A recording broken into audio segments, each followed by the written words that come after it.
नमस्कार। इस वक्त के बुलेटिन के साथ हाजिर हूं मैं अनुपम। सबसे पहले बात करेंगे बड़ी खबर की। देहरादून के परेड ग्राउंड में आज कृषक महोत्सव का आयोजन किया जा रहा है।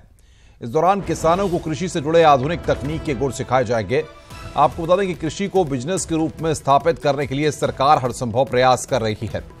आज परेड ग्राउंड में सुबह 11 बजे से आयोजन किया गया है। सीएम त्रिवेंद्र सिंह रावत महोत्सव का शुभारंभ करेंगे। इस दौरान कृषि मंत्री सुबोध उनियाल भी मौजूद रहेंगे। कृषक महोत्सव में किसानों को उन्नत खेती से जुड़े टिप्स दिए जाएंगे। महोत्सव में गोष्ठी का भी आयोजन किया गया है, जिसमें खेती को उन्नत करने पर चर्चा होगी। वहीं मशीनरी के इस्तेमाल को बढ़ावा देने पर भी बात होगी। पर्वतीय इलाकों में खेती को आसान बनाने की सरकार की पहल है। तो राज्य स्तरीय कृषि गोष्ठी का आज आयोजन किया जा रहा है, जिसमें सीएम त्रिवेंद्र सिंह रावत शामिल होंगे। कृषक महोत्सव का आज आयोजन है, जिसमें सरकार पर्वतीय इलाकों में खेती को आसान बनाने के लिए क्या कुछ कदम उठाए जा सकते हैं, इन पर चर्चा करेगी। किसानों की आय बढ़ाने के लिए एक सरकार की यहां पर यह पहल है। कृषक महोत्सव का आज से आयोजन किया जा रहा है। जी का जो है संकल्प से सिद्धि, उसमें जो है किसानों की आय दोगुनी 2022 तक करने का एक मुख्य जो है संकल्प है। उसको पूरा करने के लिए उत्तराखंड में हमने पूरे राज्य में जितने भी किसान भाई हैं उन सबको जो है आमंत्रित किया है। उसमें लगभग 5000 से अधिक किसान इसमें भाग लेने की संभावना है। और इसमें हम लोग जो है सभी विभागों के तरफ से, आजीविका समूह के तरफ से जो इसमें स्टॉल लगाकर अपना जो भी किसानों की आय कैसे हम दोगुनी कर सकते हैं, उसकी रणनीति हम मॉडल के रूप में जो है सारे किसान अन्य जो है बाकी किसान भाइयों को हम दिखाएंगे। और साथ साथ फार्म मिशनरी बैंक का भी जो है लगभग 300 से अधिक फार्म मिशनरी बैंक हम लोगों ने अभी उनको किसान समूहों को हमने दिया है। उसमें 10 लाख तक की जो है यंत्र, कृषि यंत्र हमने उनको दिया है। उसमें मेनली जो है 8 लाख का इसमें सब्सिडी है, 2 लाख रुपया जो है उसमें किसानों का अपना कंट्रीब्यूशन है। तो कृषि को बिजनेस के रूप में स्थापित करने का यहां पर प्रयास है। देहरादून से बड़ी खबर। कृषक महोत्सव का आयोजन आज से हो रहा है। किसानों की आय बढ़ाने के लिए सरकार की यह पहल है।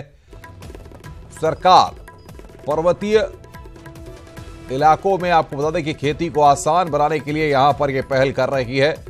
कृषि को बिजनेस के रूप में स्थापित करे ताकि इसका फायदा किसानों को मिल सके। और बातचीत करने के लिए दीपांकर हमारे संवाददाता सीधे हमारे साथ जुड़ रहे हैं। दीपांकर, कृषक महोत्सव सरकार आज से शुभारंभ कर रही है, एक पहल है ताकि इसका फायदा किसानों को मिले और कहीं ना कहीं सरकार ये दिखा सके कि किस तरीके से तमाम चीजों को क्रियान्वित करके आम लोगों के लिए, किसानों के लिए सरकार कदम उठा रही है। बिल्कुल अनुपम, प्रधानमंत्री नरेंद्र मोदी की संकल्प से सिद्धि तक की जो योजना है कि 2022 तक किसान की आय दोगुनी हो सके, उसी की दिशा में बढ़ता हुआ एक कदम है ये। और यहाँ पर जो त्रिवेंद्र रावत सरकार है उसने पिछले 1 साल में चाहे किसानों को सस्ते लोन की बात रही हो, चाहे बाकी जगहों पर कृषि में सहयोग की बात रही हो, स्टेप्स लिए। और उसी में एक नई पहल है कि मशीनरी का किस तरीके से किसान इस्तेमाल कर पाएगा। हरिद्वार, देहरादून और उधम सिंह नगर 3 जिले हैं जहां पर आप ट्रैक्टर से खेती कर सकते हैं, आराम से आप खेत को जोत सकते हैं। लेकिन पहाड़ी इलाकों में आपको हल का इस्तेमाल अभी भी करना पड़ता है, छोटी जोत होती है, तो वहां पर किस तरीके से आप मशीन का इस्तेमाल कर सकते हैं, इन सारी मुद्दों पर चर्चा होगी।